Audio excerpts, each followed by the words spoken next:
Hello student, युवा computer study channel में आपका स्वागत है।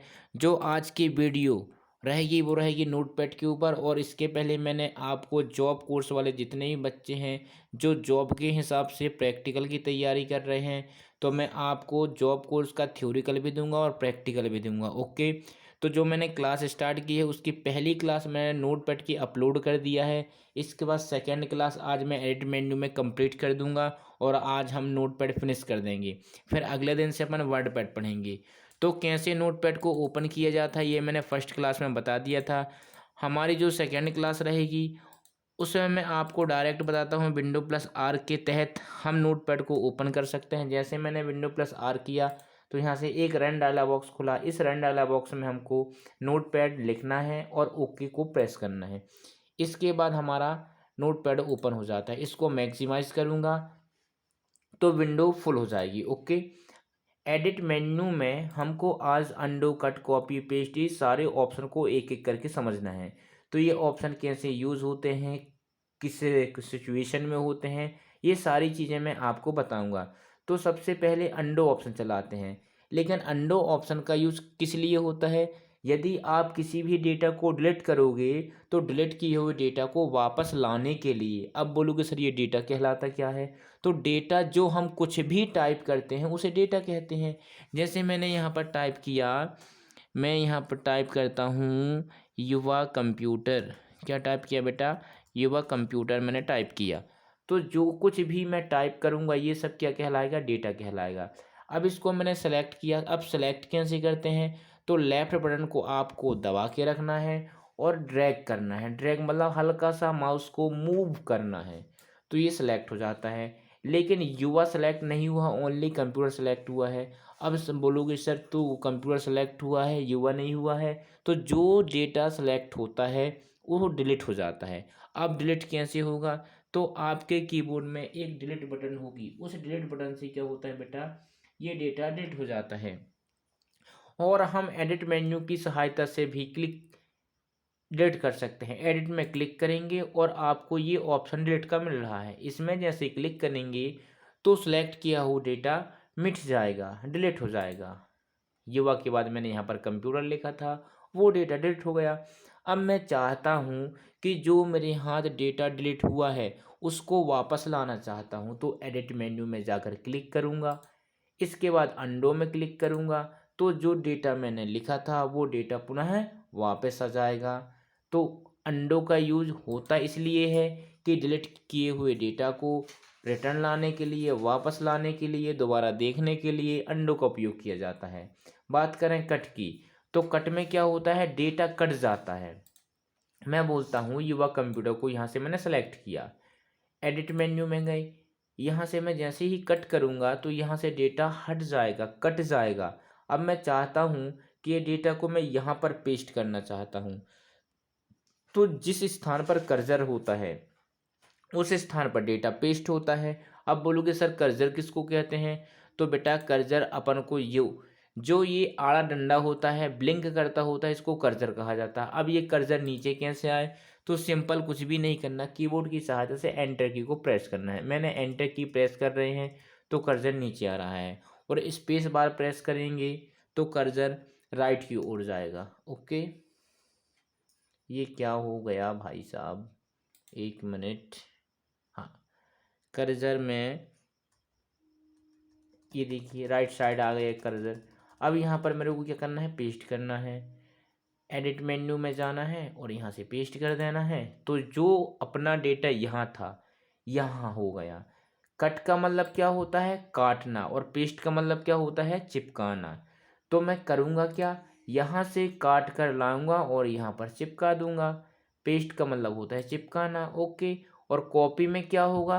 अब मैं पुनः ये डेटा को यहाँ से कट करता हूँ, कट करूँगा और यहाँ पर क्लिक करूँगा तो कर्सर आ जाएगा। एडिट मेन्यू में जाऊँगा और पेस्ट कर दूँगा तो डेटा यहाँ पर पेस्ट हो गया।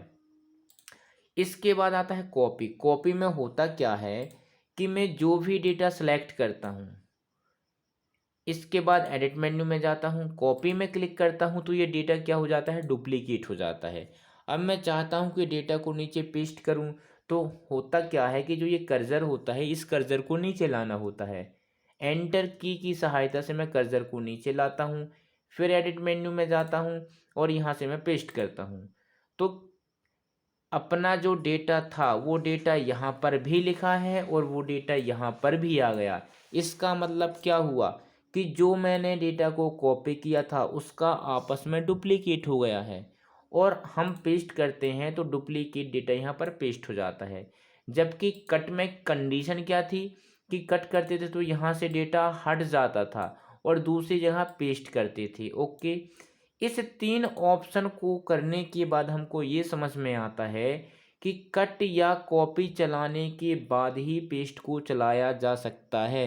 यदि हमने डेटा कट नहीं किया है और न ही कॉपी किया है तो पेस्ट ऑप्शन को कभी भी नहीं चलाया जा सकता। ये तो इतना फिक्स हुआ। ओके, अंडो अंडो में मैंने इसके पहले ही बता दिया है कि जो डेटा हम डिलीट करेंगे, एक बार और देख लीजिए। मैं यहाँ से युवा कंप्यूटर को सेलेक्ट किया, एडिट में गया, डिलीट जैसे ही प्रेस करूँगा यहाँ से ये डिलीट हो गया। इसके बाद एडिट मेन्यू में गया, अंडो में जैसे क्लिक करता हूँ तो वो डेटा पुनः वापस आ गया। ओके, इसके बाद कट कॉपी पेस्ट और डिलीट मैंने आपको बहुत ही अच्छे से बता दिया है।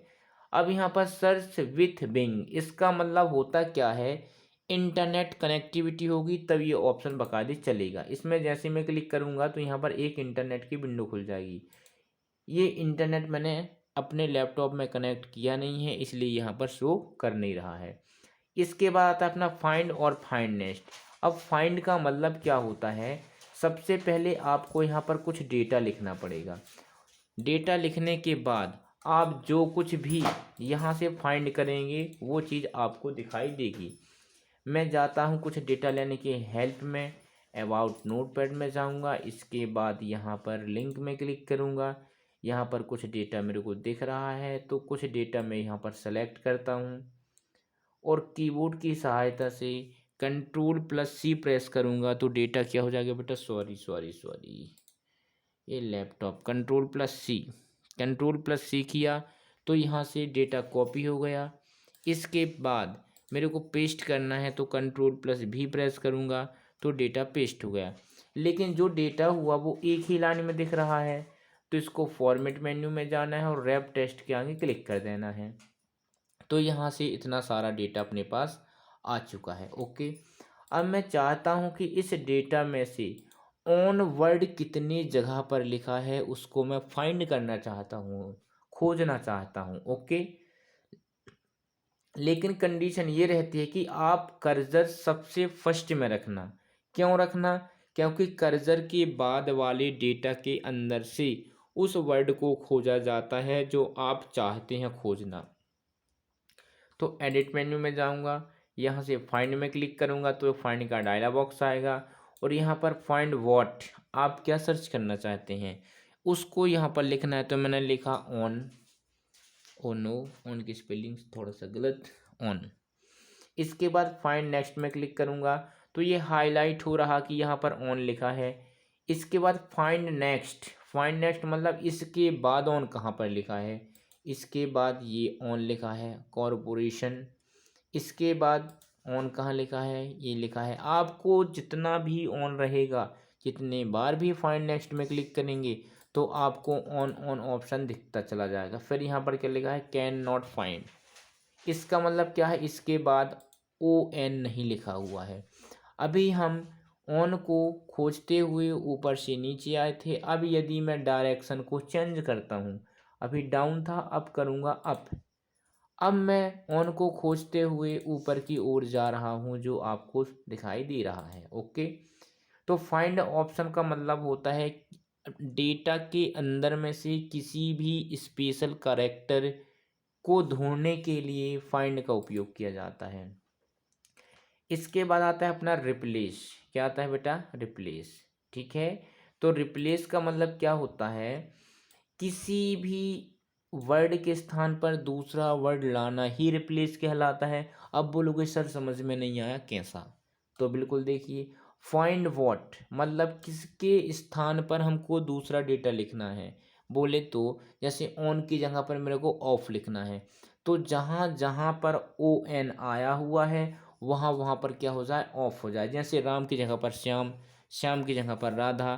तो इसी प्रकार फाइंड वॉट में पहले ब्लॉक में आएगा किसके स्थान पर लिखना है, ओके। और रिप्लेस विथ में उसके स्थान पर हमें क्या लिखना है। मैंने लिखा जहाँ जहाँ ऑन लिखा है वहाँ वहाँ आप कंप्यूटर लिख दीजिए, ओके। तो मैंने वहाँ पर कंप्यूटर लिख दिया।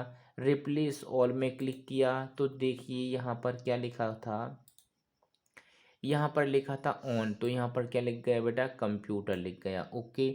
और यहाँ पर भी कारपोरेशन ओ एन लिखा, तो यहाँ पर भी क्या लिख गया बेटा, कंप्यूटर लिख गया।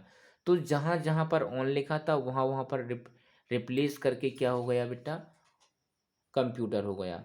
इसी प्रकार हम गो टू का ऑप्शन यूज करेंगे। गो टू में क्लिक करेंगे तो यहाँ से गो टू की एक विंडो ओपन होगी जो अभी तक हो नहीं रही है, ओके। इस ऑप्शन को अपन आगे देखेंगे। क्यों देखेंगे अपन, क्योंकि यहाँ पर आपको फॉर्मेट ऑप्शन में वर्ड रैप को अनएक्टिव करना पड़ेगा। इसके बाद मैं एंटर करूँगा तो कुछ लाइन नीचे आएंगी। गो टू का मतलब होता है आप किस लाइन में देखना चाहते हो डेटा। इसके बाद मैं एडिट मेन्यू में जाता हूँ, गो टू का यूज करूँगा। अब यहाँ पर पूछता है कि यहाँ पर कोई 1 2 3 4 कितनी लाइन है, 4 हैं। मेरे को 4 नहीं, मेरे को दूसरी लाइन में जाना है तो 2 टाइप करूँगा और गो टू में क्लिक करूँगा तो आप कौन सी लाइन में पहुँच गए, दूसरी लाइन में, 1 और सेकेंड। अच्छा पहुँच कैसे गए ये कैसे पता चलेगा, तो आपका वहाँ पर कर्सर ब्लिंक करने लगता है, ओके। तो इस प्रकार हम गो टू ऑप्शन का यूज करेंगे। सेलेक्ट ऑल से क्या होता है, एक बार में पूरा डेटा सेलेक्ट हो जाता है। एडिट में जाएंगे, सेलेक्ट ऑल, पूरा डेटा सेलेक्ट, ओके। इसके बाद आता है अपना टाइम एंड डेट। अच्छा ये सिलेक्ट है तो अनसेलेक्ट कैसे करते हैं, तो बेटा कुछ नहीं करना पड़ता, सेलेक्ट ऑल में क्लिक करेंगे और सिंपल कोई भी की को प्रेस कर देंगे, अनसेलेक्ट हो जाता है, ओके। इसके बाद आता है time and date. Time and date से होता क्या है कि जो हमारे करंट कंप्यूटर में जो डेट एंड टाइम चलती है वो यहाँ पर छप के आ जाती है। मैंने कर्सर यहाँ पर रखा, लेकिन ये चीज़ का आप विशेष रूप से ध्यान रखना कि जिस स्थान पर कर्सर होगा उसी स्थान पर डेट एंड टाइम आएगा। मेरा कर्सर यहाँ पर है अभी, ओके, यहाँ पर। तो मैं यहाँ पर एडिट मेन्यू में जाऊँगा और टाइम एंड डेट में जैसे ही क्लिक करूँगा तो आपको टाइम एंड डेट यहाँ पर आ चुका है। मैं यदि कर्सर यहाँ पर क्लिक करूँगा तो टाइम एंड डेट यहाँ पर आएगा, ओके। इसके बाद आता है बेटा फॉर्मेट मेन्यू। तो फॉर्मेट मेन्यू में क्या होता है, वर्ड रैप होता है और दूसरा फॉन्ट होता है। इनका मतलब कहलाता क्या है, वर्ड रैप का मतलब ये होता है कि यदि वर्ड रैप एक्टिव होता है, अब बोलोगे सर एक्टिव कैसे करते हैं, तो वर्ड रैप के सामने एक बार आप क्लिक करोगे तो इसके सामने सही का निशान लग गया। सही का निशान लग गया मतलब वर्ड रैप एक्टिव है। इसके सामने एक बार और क्लिक करोगे तो वर्ड रैप अनएक्टिव हो गया। अनएक्टिव और एक्टिव होने से होता क्या है ये भी बतला दीजिए। तो यदि वर्ड रैप एक्टिव होगा, क्या होगा बेटा, एक्टिव होगा, तो होगा क्या, यदि वर्ड रैप एक्टिव होता है तो एक लाइन लिखने के बाद स्वतः ही दूसरी लाइन से लिखना स्टार्ट करता है। जैसे मैंने यहाँ पर बहुत सारा डेटा लिखा, एक लाइन कंप्लीट होने के बाद आपके डिस्प्ले में एक लाइन कंप्लीट हो चुकी, क्या, बिल्कुल। तो यहाँ पर देखिए खुद ही दूसरी लाइन से लिखना स्टार्ट कर दिया, यहाँ से ये दूसरी लाइन से। लेकिन फॉर्मेट पे वर्ड रैप यदि एक्टिव नहीं होता तो देखिए यहाँ पर दूसरी लाइन कभी भी नहीं आएगी, ये फिक्स है, ओके। अब बोलोगे सर जो इस तरफ डेटा लिख गया वो कहाँ से आएगा, तो ये अपनी स्टेटस स्क्रॉल बार आ गई। आप स्क्रॉल बार की सहायता से डेटा को देख सकते हो। तो फॉर्मेट पेंटर में कुछ भी नहीं होता है, सॉरी, फॉर्मेट मेन्यू में वर्ड रैप में होता ये है, यदि यह एक्टिव होगा तो ऑटोमेटिक सेकेंड लाइन आ जाएगी और यदि वर्ड रैप एक्टिव नहीं होगा तो एक लाइन ही कंटिन्यू लिखती चली जाएगी, ओके। इसके बाद आता है अपना फॉर्मेट मेन्यू में फ़ॉन्ट। फ़ॉन्ट में जैसे ही क्लिक करेंगे 3 ब्लॉक ओपन होंगे। वो ब्लॉक के नाम होंगे फ़ॉन्ट ब्लॉक, फ़ॉन्ट स्टाइल और साइज़। फ़ॉन्ट ब्लॉक में क्या होता है, यहाँ से लिखने की स्टाइल चेंज होती है। यहाँ पर देखना आप, यहाँ पर लिखने की स्टाइल चेंज होती है, ओके, कि हमको किस प्रकार का लिखना है। राइटिंग चेंज होती है, लपेटा में लिखना है, कैसा लिखना है। तो आपको यहाँ पर सैंपल दिखाई देगा। फिर आपको यहाँ पर थोड़ा सा स्टाइल दिखाई देगी कि अपन को वर्ड तिरछा लिखना है, कैसे लिखना है, स्टाइलिश लिखना है। और यहाँ से फ़ॉन्ट साइज बढ़ेगा। ओके, जैसे मैं यहाँ से ओके करूँगा जी, यहाँ से मैं ओके किया तो जैसे हमने सेलेक्ट किया था वैसे ही राइटिंग में लिख के आ चुका है। व्यू मेन्यू और हेल्प मेन्यू केवल आपको इतना बताती हैं कि इस नोटपैड को किस तरीके से चलाना है। ओके, तो मेरे हिसाब से नोटपैड कंप्लीट कर दिया। प्रैक्टिकल में यदि आप नोटपैड का थ्योरिकल चाहते हो तो वीडियो में कमेंट करना कि सर थ्योरी की वीडियो बना दो, मैं थ्योरी की भी बनाऊंगा। ओके, इस वीडियो को यहीं फिनिश करता हूँ। वीडियो पसंद आए तो लाइक करें, शेयर करें और सब्सक्राइब करें। धन्यवाद।